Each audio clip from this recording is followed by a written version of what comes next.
The Dreamer by May Nicole Abbey, Chapter 12, Part 2. Notes. I am a fool. I am a fool. The next day, I did not seek out the Duke as I normally did. I stayed strictly in my cabin, not bothering to go to breakfast. And when I couldn't stand the stifling, stuffy atmosphere of my cabin any longer, I ventured out on deck for a brief breath of fresh air. Almost immediately, Charles appeared and approached me, and I warily watched him draw near. He stood next to me, and with a great deal of politeness he inquired how I was, his hand joining mine as it rested on the railing. I instinctively drew it away. He reached out and captured my hand, not allowing me to elude him. He tisked. "This shall not do, Petit," he chided, squeezing my hand. "Charles, about yesterday, I'm sorry, Hush, hush, no need to explain." His blue eyes were very understanding, and a little sad. "It is not the first time a man has been rejected by a woman, nor the last. I cannot make it more than it is." "But I didn't mean to hurt you. Nothing like that had happened to me before, and I was so confused.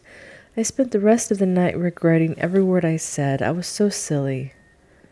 "What do you mean, child?" I spoke slowly, keeping my gaze on our clasped hands.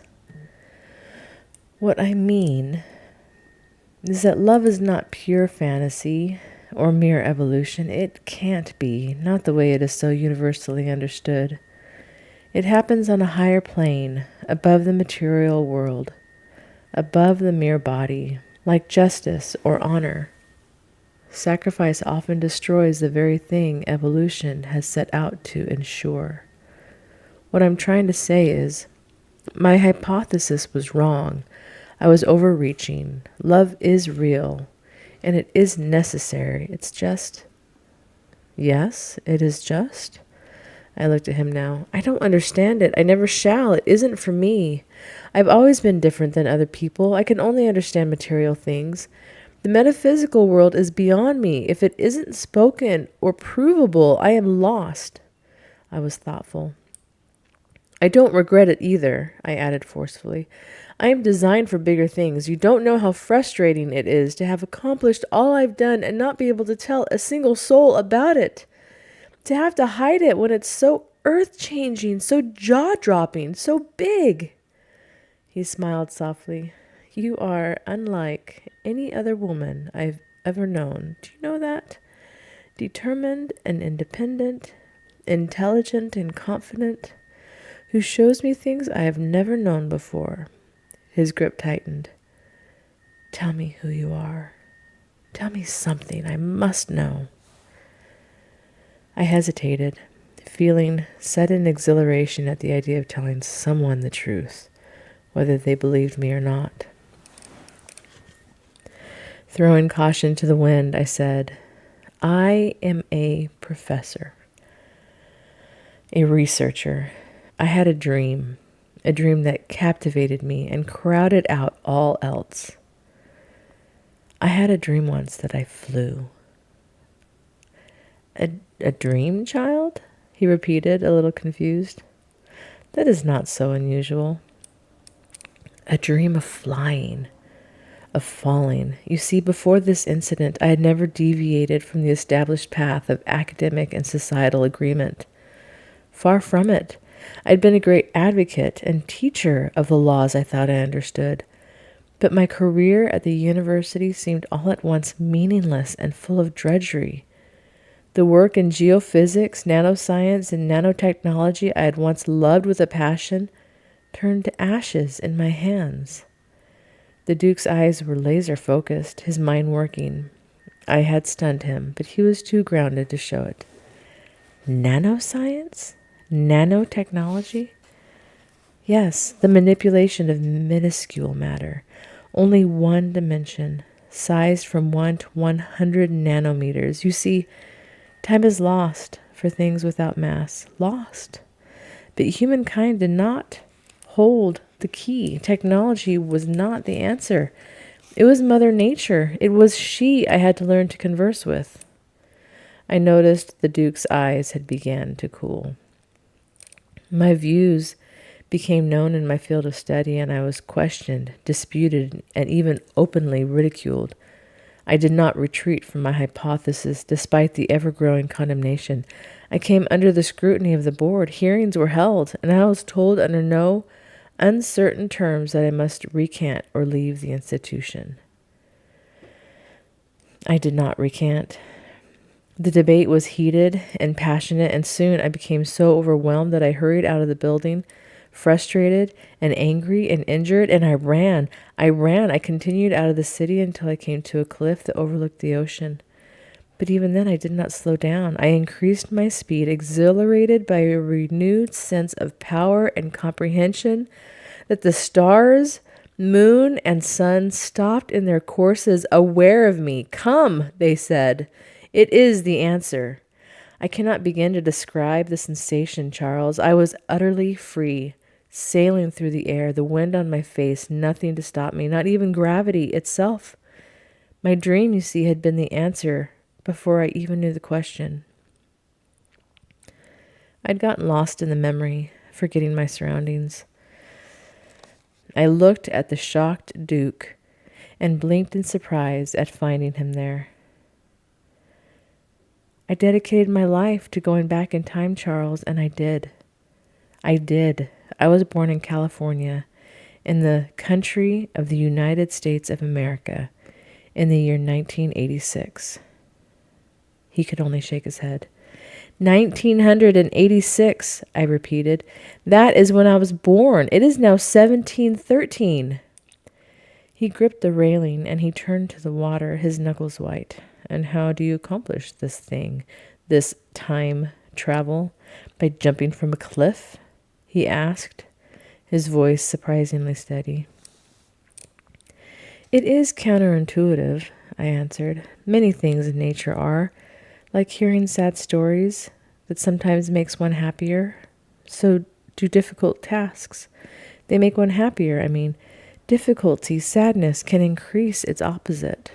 Intuition, what we know of the world, points to the contrary. That's why paradoxes escape notice. Full of ambition, frustration, and despair, I threw myself off Cliff Peak. It was certain death." "Threw yourself off a cliff?" He stared at me. "To unlock the ability to travel through time, you threw yourself off a cliff. Are you telling me that anyone who has fallen from a cliff could travel through time?" "Of course not," I answered. "I'm not sure how it works exactly, but I was drawn to the truth in spite of myself. I didn't know what I was doing, but yet I did know. It is difficult to explain. While in my blind intellectual pursuit, the answer eluded me. But when I was sailing on emotion, when I reached the end of my tether and I succumbed to the whirlpool of ardor, that is when the final answer came. Logic obviously did not get me there.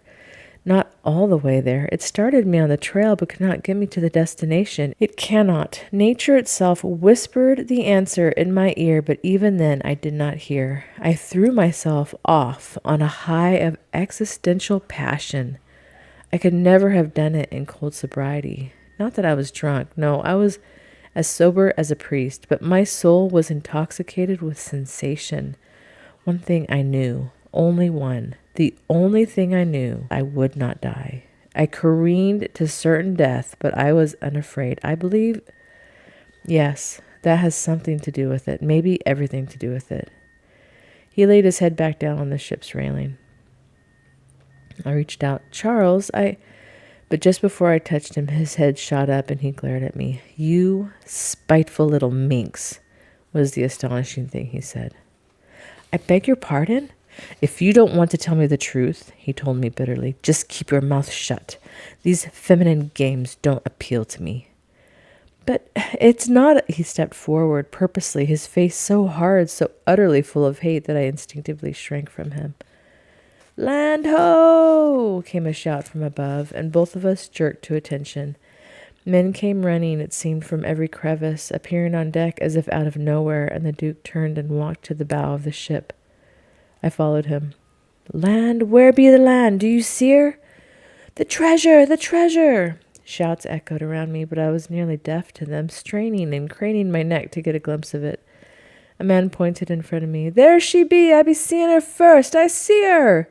The cacophony of jubilation erupted, and I fought my way to the front of the ship, exuberance and a strange sort of relief coursing through me. I saw the Duke up ahead, his bright curly head bent to peer through a telescope. I elbowed towards him. "Do you see it, Charles?" I cried. "Are we really there?" Finally I reached him, and I narrowed my eyes against the bright light of the sun, gazing out to the ocean to get a look at it. I thought I saw it, a tiny black dot in the distance. Mount Vernon Island. We were finally there. After so much work, so much effort and anguish, all my life I had been working for this single moment. I wondered if this was what climbers of Mount Everest felt when they finally got a glimpse of the summit. "Oh, Charles, let me see through the telescope. Let me have a look." I turned to him, and I reached my hand out expectantly, but he didn't hear me. It was too loud. There were too many voices. "Isn't it beautiful?" I cried. "Land, after all this time. It seems like forever since I've been ashore. Do you remember?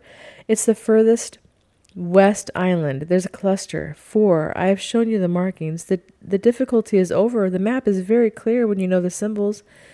There will be so much, I'm sure. Maharaji's entire fortune.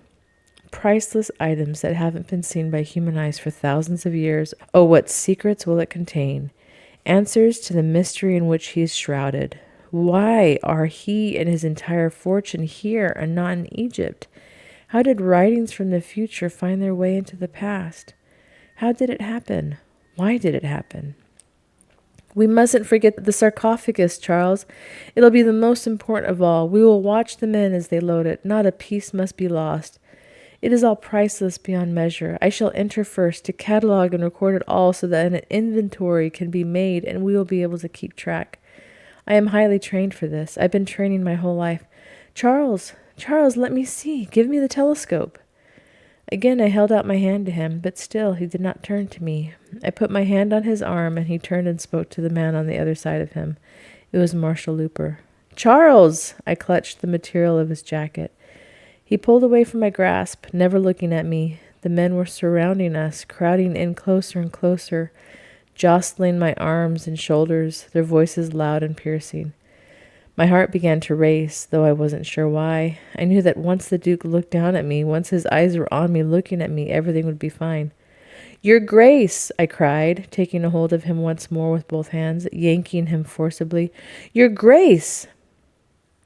He tried to shrug me off again, focusing on that stupid telescope, looking and looking through it like it was the only thing in the world. It was as though I had ceased to exist. As in a terrible dream, I had faded away and disappeared. "Duke, your Grace, look at me!" And then louder, "Charles!" I demanded. I began to claw at him frantically with hands that trembled, crushing the beautiful material of his expensive, immaculate jacket. Finally he responded. He violently jerked away from me, making me stumble, though I didn't fall. "Take her down below," was all he said, putting the telescope back up to his eye, not a single look in my direction. Hands on me from all sides, calloused, filthy hands, and I couldn't breathe. The world seemed to whirl, spinning and spinning so that I couldn't gain my balance.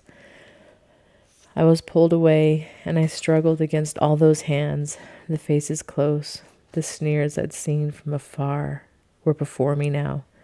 "Charles!" I screamed. "Charles, what are you doing? You said you loved me. You said I was safe. Look at me, please." He did. Finally, he turned and looked at me. He raised his hand, and the men stopped pulling me away. I gulped, my breathing harsh and erratic, and suddenly it was the only sound to be heard. The men were silent and watching their leader, waiting for orders. "Charles," I whispered, "I beg you, say something comforting." He approached me, dark, vacant eyes scanning me, appraising me. I hardly recognized him now, as though in the blink of an eye he had become someone new, as though a mask had slipped off his face, revealing someone else altogether.